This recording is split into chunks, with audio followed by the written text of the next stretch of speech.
সুপ্রভাত বন্ধুরা, আজ হলো ২৬ আগস্ট মঙ্গলবার। আজকের সকালের বিশেষ বিশেষ খবরগুলি হলো: পাতারকান্দিতে চুরি হওয়া ৪টি বাইক সহ চোর গ্রেফতার।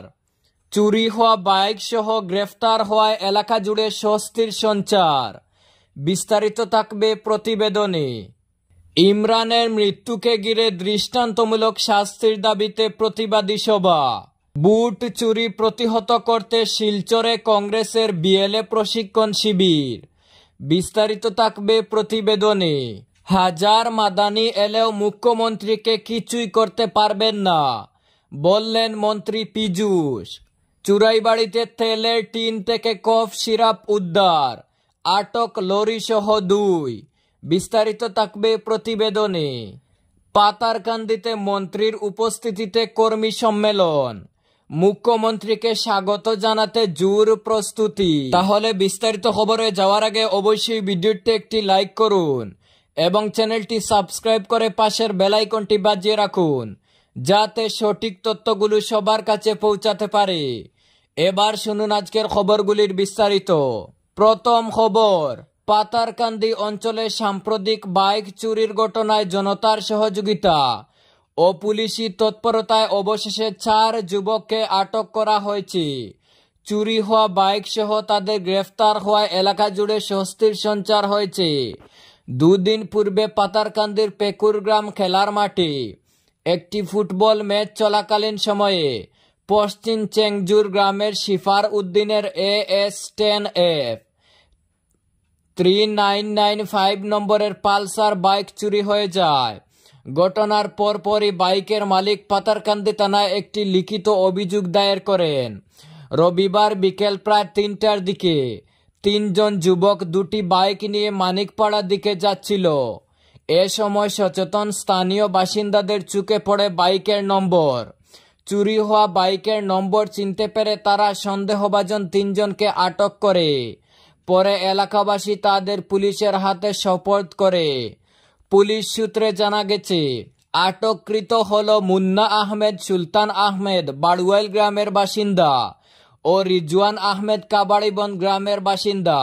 পরে পুলিশি তদন্তে আরও একটি চুরি হওয়া বাইকের সন্ধান পাওয়া যায়। একই সঙ্গে অভিযুক্তদের জিজ্ঞাসাবাদে জড়িত থাকার অভিযোগে বাড়ুয়াইল গ্রামের মামুন আল আমিন নামে আরেক যুবককেও গ্রেফতার করা হয়। সদ্য নির্বাচিত গ্রাম পঞ্চায়েত সভাপতি ইমরান হোসেন বড়ভূইয়ার নৃশংস হত্যাকাণ্ডের প্রতিবাদে সোমবার দলাই কুলিচড়া বাজারে এক বিশাল প্রতিবাদী সভা অনুষ্ঠিত হয়েছে। এই প্রতিবাদী সভায় হাজার হাজার মানুষ উপস্থিত হয়ে খুনিদের দ্রুত বিচার এবং সর্বোচ্চ শাস্তির দাবি জানান। প্রতিবাদী জনতা জেলা আয়ুক্তের উদ্দেশ্যে গণস্বাক্ষর সহ একটি স্মারকলিপি পেশ করেন, যেখানে হত্যাকাণ্ডের সঠিক তদন্ত, দোষীদের দৃষ্টান্তমূলক শাস্তি এবং নিহত ইমরানের পরিবারের সুরক্ষার দাবি জানানো হয়েছে।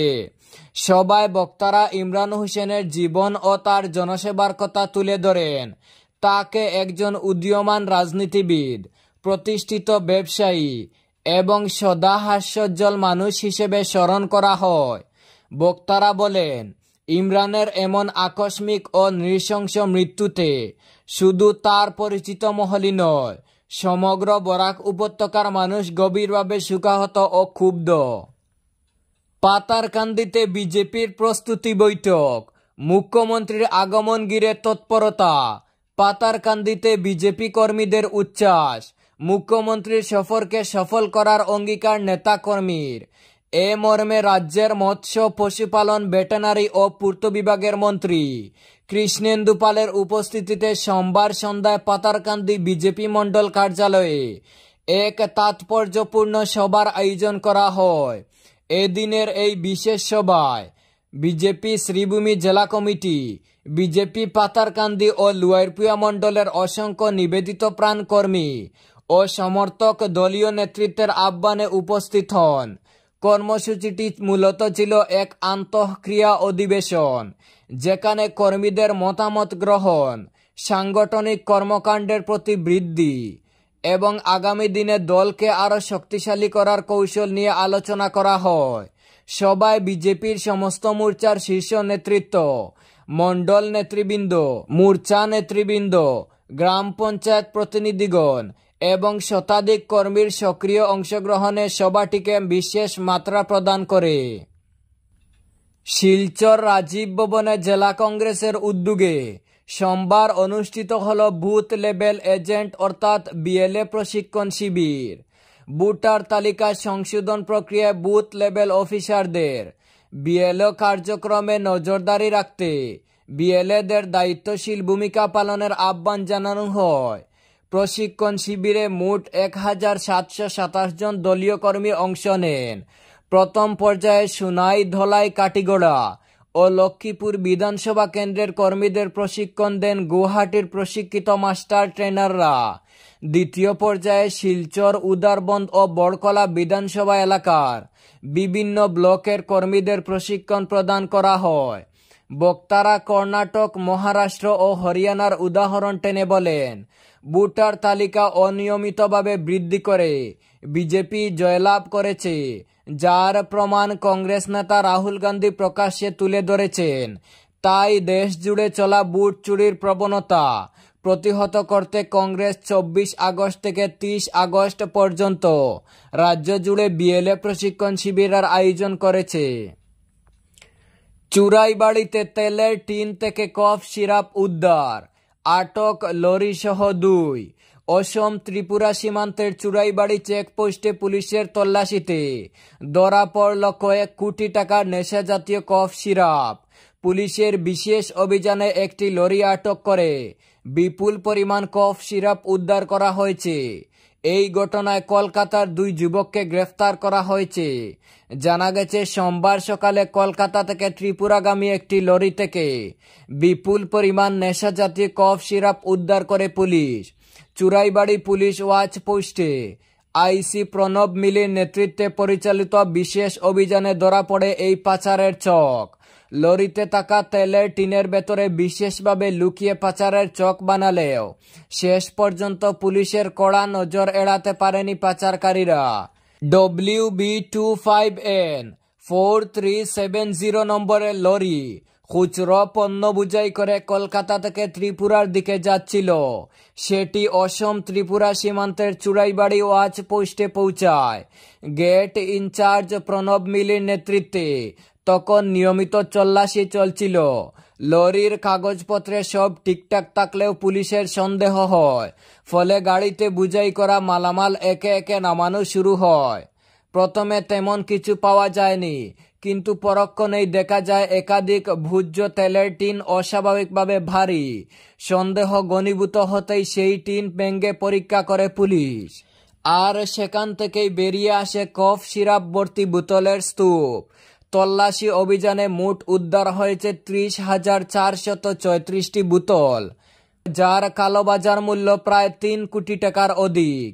এই কফ সিরাপ মূলত নেশার উদ্দেশ্যে ব্যবহার করা হয় এবং কিশোর যুবকদের মধ্যে মারাত্মকভাবে ছড়িয়ে পড়েছে। এই ঘটনায় গাড়ির চালক ও সহচালককে আটক করা হয়। ধৃতরা হলেন আমিনুর ইসলাম ও শেখ আলামিন, দুজনেই পশ্চিমবঙ্গের 24 পরগনা জেলার বাসিন্দা। জমিয়ত উলামায়ে হিন্দের সভাপতি মাওলানা মাহমুদ মাদানিকে এবার আবর্জনার সঙ্গে তুলনা করলেন মন্ত্রী পীযূষ হাজারিকা। রবিবার ধুবড়ীতে দাঁড়িয়ে তিনি বলেন, 100 বা 1000 মাদানি এলেও মুখ্যমন্ত্রী হিমন্ত বিশ্ব শর্মাকে কিছুই করতে পারবেন না। কেউ ভয় করে না মাদানিকে। মুখ্যমন্ত্রীকে ক্ষতি করার যতই চেষ্টা করবেন তারা, ততই খারাপ হবে তাদেরই। এদিন মন্ত্রী হাজারিকা বলেন, 1996 সালে লোকসভা নির্বাচনে ধুবড়ী কেন্দ্র থেকে প্রতিদ্বন্দ্বিতা করেছিলেন মাদানি।